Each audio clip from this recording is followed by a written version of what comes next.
Happy Thursday, everyone. The hot day today throughout the area, heating up even more for some areas as we get into the Cascades and east of the Cascades tomorrow. But changes on the way for just about everybody. It's not going to get us into fall-like conditions, even though we're technically in meteorological fall. That starts on September 1st. Official fall is a little later in the month. It's not going to feel like it, though. Still very summery. If anything, well above average temperatures. Even though we are cooling down tomorrow, temperatures still 5 to 10 degrees above what we normally see this time of year. That, in combination with the extremely dry conditions we have out there and increasing winds, a red flag warning for just about every county outside of coastal counties, even a little bit of eastern Curry County seeing a red flag warning, essentially a fire weather warning. Very dry and at times very windy, especially as we head into the afternoon. So while we do cool down tomorrow for most areas west of the Cascades by a couple of degrees, it's still very dry, very windy, not a good combination.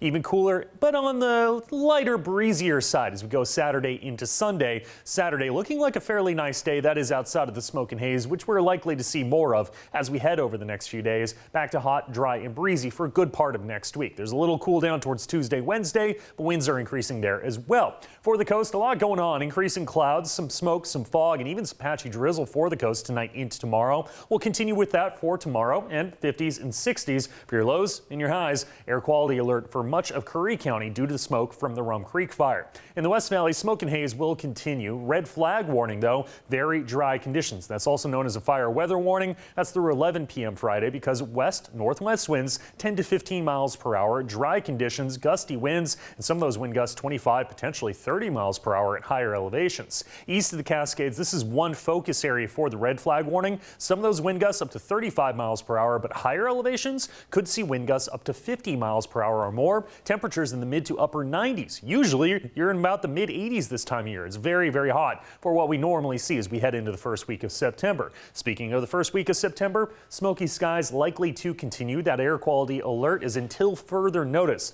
dependent on the higher winds that we see the next couple of days. It could clear things out a bit, but it could also increase fire potential over the next few days. Checking out the Klamath Basin, a little bit more on the hazy side, but still windy, breezy at times Tuesday and Wednesday. Northern California, active winds as we get into the day Friday, still breezy as we get into next week. Smoky skies due to a number of fires in the area. And out on the coast, temperatures mainly in the 60s and even low 70s over the next few days. Slight chance of patchy drizzle on Friday. Hazy skies likely into the weekend.